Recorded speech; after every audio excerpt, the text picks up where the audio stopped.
विनेश फोगाटचा कुस्तीमधून संन्यास. पॅरिस ऑलिम्पिकमध्ये अपात्र केल्यानंतर विनेश फोगाटचा निर्णय. कुस्तीमधून संन्यास घेतल्याचा निर्णय ट्विटद्वारे जाहीर. दिल्लीमध्ये उद्धव ठाकरे, राहुल गांधी आणि शरद पवारांची बैठक. जागा वाटपासह मुख्यमंत्री पदाच्या चेहऱ्याबाबत चर्चा. सूत्रांची माहिती. आदित्यवर आरोप केलेल्यांसोबत पुन्हा जाणं अशक्य. पक्ष चिन्ह चोरला, त्यांच्यासोबत पुन्हा जाणार नाही. भाजपसोबत जाणार का, या प्रश्नावर उद्धव ठाकरेंचं उत्तर. पत्रकारांशी अनौपचारिक चर्चांमध्ये स्पष्टोक्ती. विधानसभेमध्ये या सगळ्यांचा मीच सिनियर. मी 90च्या बॅटचा. शिंदे फडणवीस मागचे, मात्र सर्व पुढे निघून गेले. मुख्यमंत्रीपद गेल्याची अजितदादांकडून खंत व्यक्त. माझा आणि दादांचा रेकॉर्ड कुणीच तोडू शकत नाही. 72 तासांच्या सरकारचा आमचा रेकॉर्ड. देवेंद्र फडणवीसांचं वक्तव्य.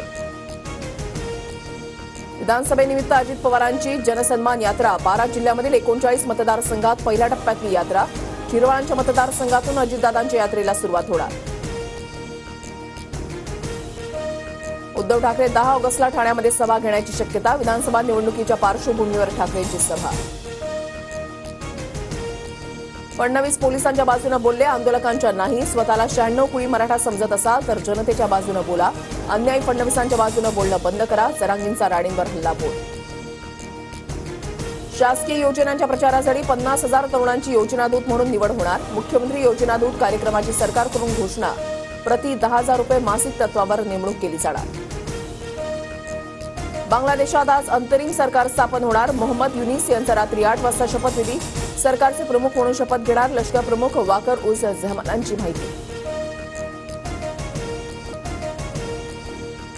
बांगलादेशची सीमा खुली. सीमेवर अडकलेल्या कांद्याच्या ट्रकना 32 तासांनंतर प्रवेश. महाराष्ट्रातील कांदा निर्यातदारांना बँकांचे व्यवहार सुरळीत होण्याची प्रतीक्षा.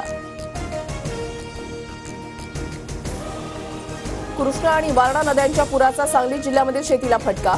8,500 हेक्टरवरील पिकांचं नुकसान. तातडीनं पंचनामे करून नुकसान भरपाईची मागणी. सोलापुरातील उजनी धरण 100% भरलं. परिसरातील शेतकऱ्यांची नदी काठावरील विद्युत पंप काढण्यासाठी लगबग सुरू. म्हाडाकडून मुंबईमध्ये 2030 घरांसाठी सोडत जाहीर. उद्यापासून ऑनलाईन नोंदणी सुरू होणार. 4 सप्टेंबरपर्यंत ऑनलाईन अर्ज सादर करता येणार. गृहिणींचं बजेट कोलमडण्याची शक्यता. किरकोळ बाजारामध्ये लसणाचे दर 400 रुपये किलोवर. पुणे शहरामध्ये झिकाच्या रुग्णसंख्येमध्ये झपाट्यानं वाढ. 4 रुग्णांचा मृत्यू तर एकूण रुग्णसंख्या 73 वर. भिवंडीमध्ये गुजरात एटीएसची मोठी कारवाई. 800 कोटींच्या 792 किलो वजनाचा एमडी ड्रग साठा जप्त. दोघांना ताब्यात घेतल्याची माहिती.